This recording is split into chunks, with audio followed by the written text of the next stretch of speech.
And yeah, that's right. Come on, get ready and clap your hands. Hey, boys like and girls, that. Stand just up. Like that. Stomp your feet and clap your hands. Come on. It's time for Skeet Jones. Yeah, and the puppet. And that is all. Come on with Skeet. We can be free. A place to learn, a place to grow. You can just let go. Let's have a ball. And that is all. I just want you to come and go with Skeet to a place of peace where everybody can turn their dreams into reality. There's no better place to be than with Skeet Jones, yeah. Come on, let's do it. Oh, Skeet, you are just a wonderful, wonderful, wonderful person. And that's why I love hanging with you. So come on, everybody. We hanging with Skeet Jones, Positive Nation TV. Come on. Hey, boys and girls, thank you for tuning in. I'm Skeet Jones, and this is the Magical Puppet Playhouse on Positive Nation TV. Hello, boys and girls. Welcome to the Magical Puppet Playhouse. I'm Skeet Jones, and I have a really big surprise for you. It's my pleasure to introduce my good friend. That's right, she's on the Magical Puppet Playhouse. She's on Positive Nation TV, and she's here now with Skeet Jones. What's up, CZ? How you doing, CZ? Hi, Skeet. Thank you for having me. I'm doing well, and I'm so happy and honored to be on your show. Oh, you're welcome, CC. I'm so excited, not just about the report, but I'm excited to have you on my show. I just love you. You just make me laugh. I just love talking to CC. Thank you. She make me laugh all the time. CC, you gotta FaceTime me sometime. Oh, I definitely will. Oh, I'm sorry. We gotta get back to the show. Yeah. All right, sorry, CC. I lose focus sometimes. We gotta get back to the show. All right, Jerry, let's get back. Yeah. All right. Okay. All right, CC. I'm excited about the science report and what you're about to present. So, what do you have for the boys and girls? Tell them, CC. Tell them. Okay, so today we're doing a report on the making of a baby doll. Wow, that is awesome, CC. Well, go ahead, take it away. Okay, well, thank you, Skeet, and hello, boys and girls. My name is Cece, and my report about the baby doll, and this report can be found on toyhalloffame.org. And the toy that's known as the baby doll was inducted into the Toy Hall of Fame in 2008. So I have a few questions to start off this report. What period did the baby dolls first appear? What were earlier dolls made from? And what period did the baby doll first appear? Well, before the first baby doll appeared in the mid-1800s, girls were limited to companion-style dolls or elaborate fashion dolls, neither suited for cradling or cuddling. Unlike companion dolls with which children play tea party and dress up, baby dolls have a specific function in imaginative play. Children primarily treat baby dolls as they would infants. They are toted around in strollers, fed from high chairs, and even rocked to sleep just like newborns. Since the mid-19th century, doll manufacturers have worked very hard to produce dolls that look and act like infants.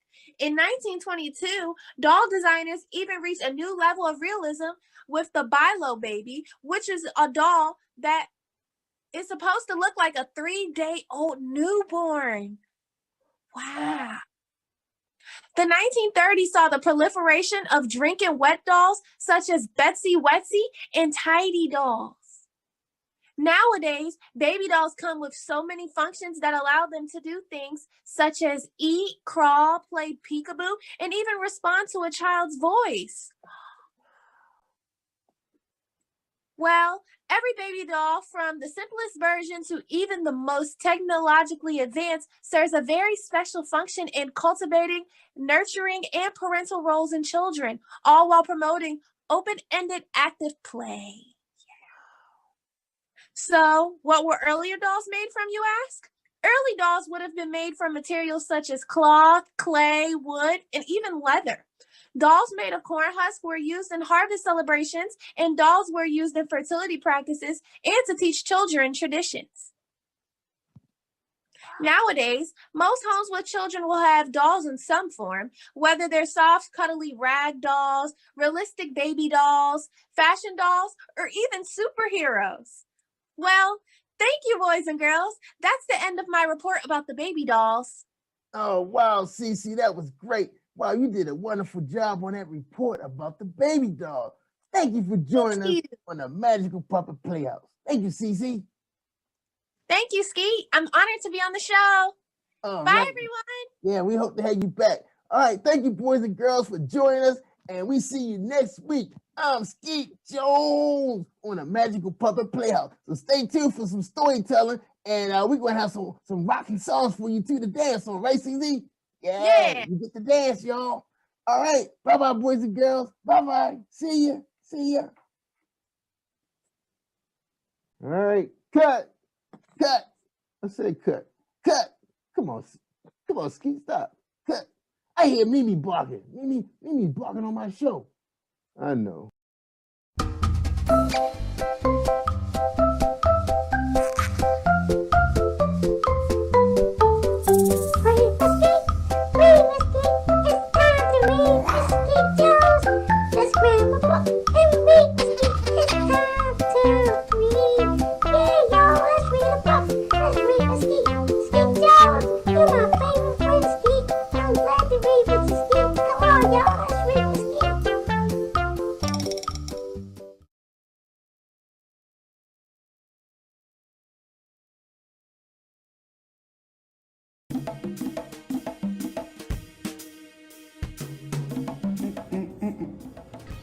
What's up?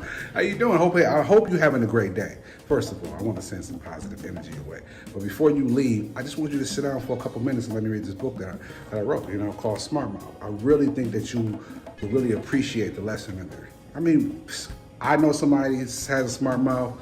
You know someone. Everyone knows somebody that has a smart mouth. Let's get to the core of what this book talks about. She had an answer for everything, but she knew nothing at all. With a thorax full of silly, she was always quick to cut off someone before they could complete their sentence. So knowledge and correction always escaped her. Her attitude was terrible. Her outer exterior was gorgeous. The cancellation. Her mouth moved quicker than her feet. So she fell for anything. The falling of a nation. She had a boyfriend and a girlfriend, one to talk slick to and the other to gossip to. It was very seldom that she actually had a conversation with herself. She just loved the sound of her own voice. She even worshiped the ground that she stood on. One day she went by her grandmother's house, and as I stood face to face, her mouth interrupted her ears. So grandma's words had fallen short. Too knowledgeable to be educated, too opinionated to be corrected. What a waste. The smart mouth kept cruising through life with little regard. It was one early Friday morning that changed the world of Smart Mouth. Coming out of her home, she saw the ambulance across the street. Ooh, lights, crowds, and panic surrounded the home that she recognized very well. It was her grandmother's house. Smart Mouth began to panic. This was an emotion that she was not used to feeling. She floated across the street in a cloud of worry. No one spoke to Smart Mouth. Her presence made others uncomfortable. Her reputation had preceded her. And in this sad moment, she realized how much her smart mouth had worked against her. Her grandmother had passed away. No one gave emotional support to Smart Mouth. She had given others such a hard time, and the damage had already been done. The dark cloud that had followed her all her life had finally shown itself. Always arguing and in conflict, in loneliness is where she evaluated her ignorance. Reminiscing on the last time she had seen her grandmother, sadly, she could not even remember her grandmother's words. This was because her mouth interrupted. In her desert place, she tossed around in a bed full of sorrow. Teary-eyed and frustrated, she fell into a deep sleep, and she heard a voice. "Come to me, all who are weary and burdened, and I will give you rest. Take my yoke upon you and learn from me, for I am gentle and humble in heart, and you will find rest for your souls. For my yoke is easy and my burden is light." Smart Mouth questioned, "Who are you? I'm quite sure that you don't like me, just like everybody else I encounter." But the voice assured her that it was the voice of Jesus, and he sure loved her. Smart Mouth felt peace as she rested in the presence of the Lord. She had a vision of herself using her mouth to build individuals up instead of tearing them down. She woke up feeling as though she knew what her calling was in life. She would use her mouth to reform the world around her. She began to read her Bible daily. She also went back to school and received her law degree. Smart Mouth was on a mission to be a positive force in her community. She named her law firm Smart Mouth Associates. She used her smart mouth to make others aware, wiser, and confident. She won 10 cases in her first year. Knowing that she was making a difference had brought her purpose in life. She was invited to speak at schools, churches, and even the White House. Smart Mouth told her story everywhere she went. It didn't take long for her to accumulate a huge fan base. She had changed the meaning of the word smart mouth. Proud of the new path that she had chosen in life, Smart Mouth finally made peace with the memory of her grandmother. She went to visit her grave and did not say one word while sitting next to the headstone. She heard a voice in the wind say, "I knew you could do it. God gave you the smart mouth for a reason, and now you are using it wisely. I am proud and love you." Smart Mouth cried tears of joy, finally realized that she could learn more from people if she just sat and listened while they were speaking. She had become a successful lawyer, and now she decided to move into politics. She began to infiltrate Congress and make a change. People loved her, and eventually she decided to run for office.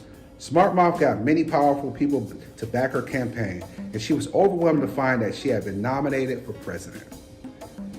That November, she won the presidential race, making her the first female president in United States history. No matter what race, creed, or economic class you stand in, you can always use your mouth to bring positive change in the world.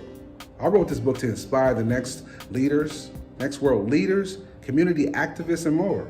Use your mouth to speak the truth. Use your mouth to make others better. Use your mouth to make those around you smarter.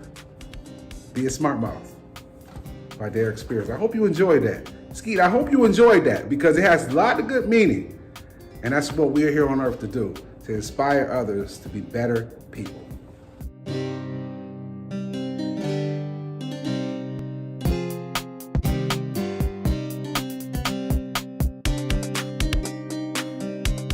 What's up, boys and girls? What's up? It's me, Skeet Jones of the Magical Puppet Playhouse. And this episode is Read with Skeet. And today on the show, we got my man, KT. He's out of Georgia. I believe is this Savannah, Georgia? Yes, sir. All right. So go ahead, KT. Introduce yourself to everybody and tell us what book you're going to be reading to the boys and girls. I'm Kimon Timmons, also known as KT. I'm 9 years old, and I'm a fourth grader. All right. That is awesome, man. So what book do you have for us today? My book that I'm going to be reading today is called The Little Engine That Could. Wow, man, that's a good one. I can't wait to hear the story. All right, well, we ready when you are. I'm ready. All right, let's get them, man. Ready? Go ahead. You can read. Okay. The Little Engine That Could, as told by Olive Beaupre Miller. Once there was a little train of cars. She was flying across the country with a load of Christmas toys for the children who lived way over on the other side of the mountain. Her wheels went around very fast, squealing along the track. Choo choo, choo choo, choo choo. She was happy because she was carrying that load of toys for the children, and she had just time enough to get to the end of her journey before the last Christmas shopping. But all of a sudden, bang! Right at the foot of the mountain, the little engine broke down. Chug, chug, squeak! The wheels slid along the track and then stood perfectly still. She couldn't go an inch farther.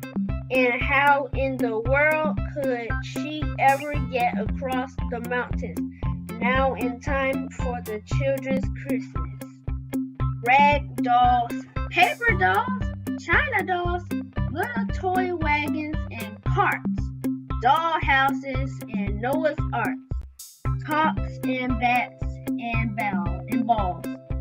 Were they all to stay there useless and the children on the other side to go without them? For Christmas, the little train felt very sad as they stood there hoping for help. She suddenly toot, toot, toot. Along came a great strong engine, all finely cleaned up and shining with his number plate scored and bright.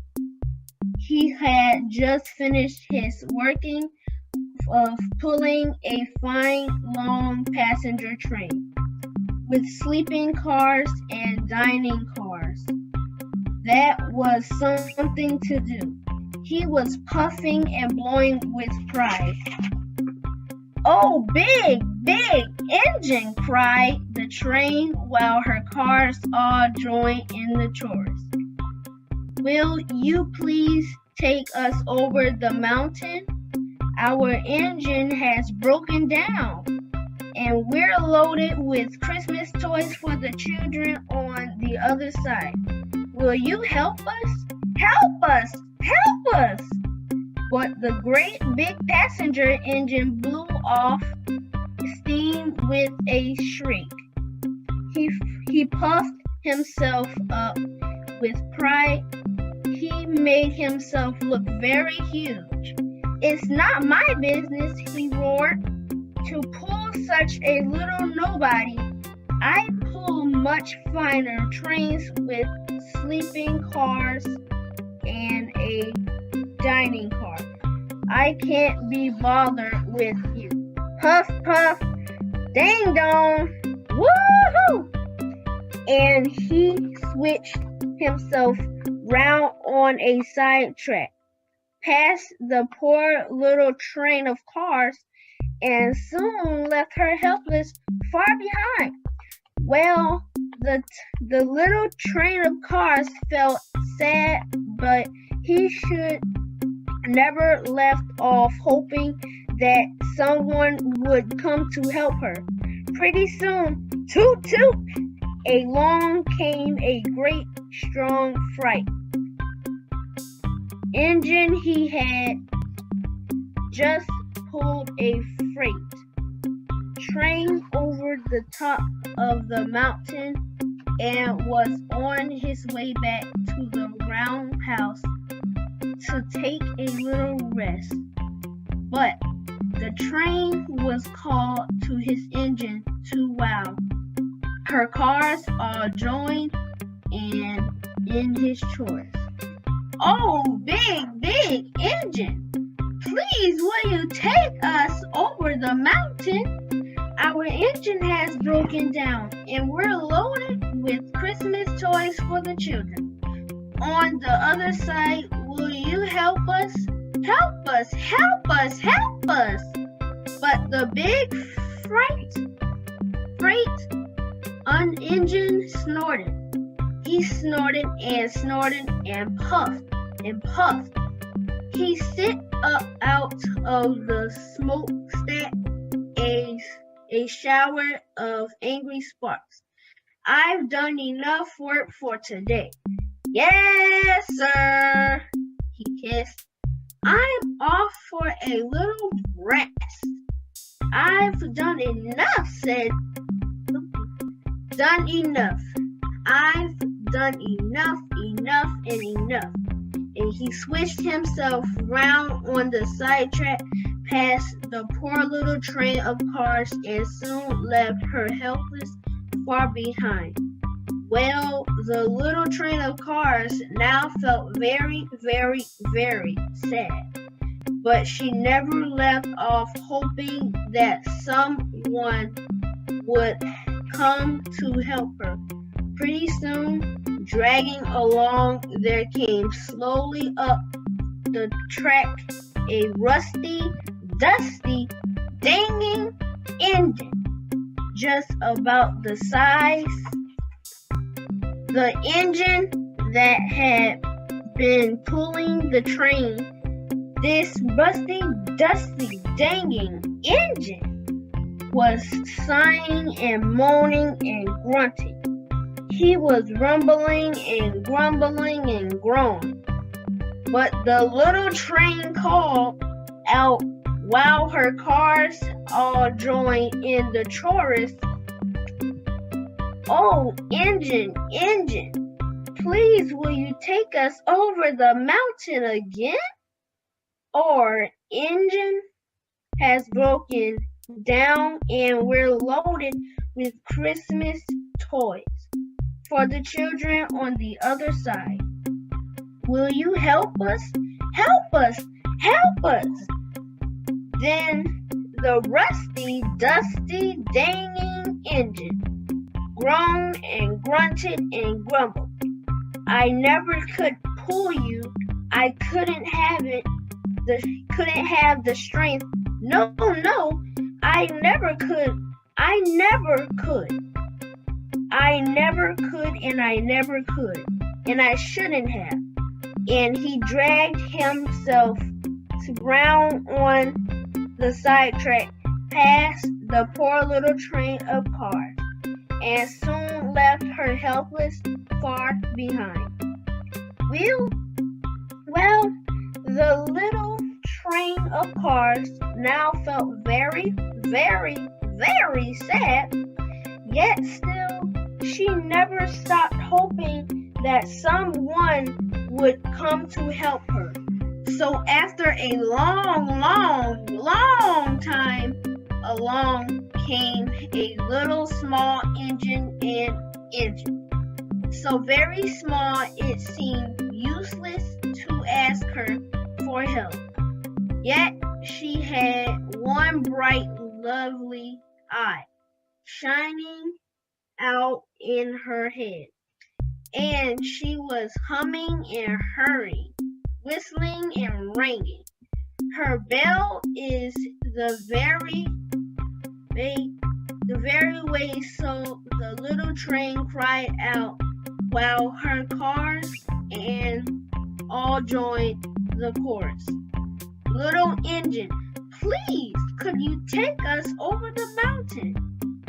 Our engine has broken down and we're loaded with Christmas toys for the children on the other side. Can you help us? Help us! Help us! Now the little small engine had never been far away from the freight yard. She had spent all of her days in switching, but think of all those children without their Christmas toys. She couldn't let the train stand still, and the children had no toys for Christmas. So she started to chug up steam, and she answered. Then she came straight up to the train, cut hold, started pull. She tugged and she tugged and pulled. And pretty soon, ding dong, puff puff, chug chug, the train of cars began to move slowly. The train began to move, and the little small engine kept rolling and rolling, tugging and tanging and pulling. And as she tugged, she kept puffing slowly, very slowly. I think I can. steadily she gained speed and now she puffs out faster. I think I can. But and by. She ran steadily, smoothly up the track, and then she puffed very fast. I think I can. At last. And at last she reached the top of the mountain. She stood on top of the world. She climbed that big, long slope. She done it. Hooray! And there, way down below, lay the city where the children lived to whom she was buried the toys. She gave on puff of joy. Just one great big long puff. Then down she started sliding after. Faster. And as she went, she kept puffing. I thought I could. The little train of cars squealed behind her, and the little children down in the city got their toys for Christmas. The end. All right, man, you did a phenomenal job, man. Oh, I love that story. All right, give the boys and girls the title of that book and hold it up so they can see it. Because they may want to get a copy. My book house story time. It's called It's My Book House Story Time. Oh, wow. Yeah, Skeet With had a good time. All right. Thanks for reading with Skeet. You're welcome. Thank you, KT. Well, boys and girls, ladies and gentlemen, parents, grandparents, we want to say thank you so much for tuning in to the Magical Puppet Playhouse with Skeet Jones and KT. Take care, and we hope to see you guys next week. All right? So don't forget, y'all, it takes a village of puppets to raise a child. I'm Skeet Jones for the Magical Puppet Playhouse. Take care, everybody, and don't forget, peace and hair grease.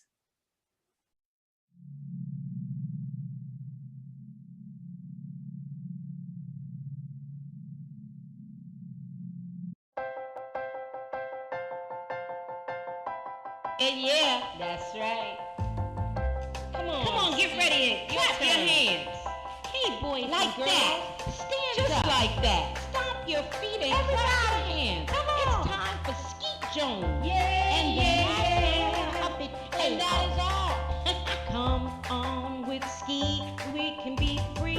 A place to learn, a place to grow. You can just let go. Let's have a ball. And that is all. I just want you to come and go with Skeet to a place.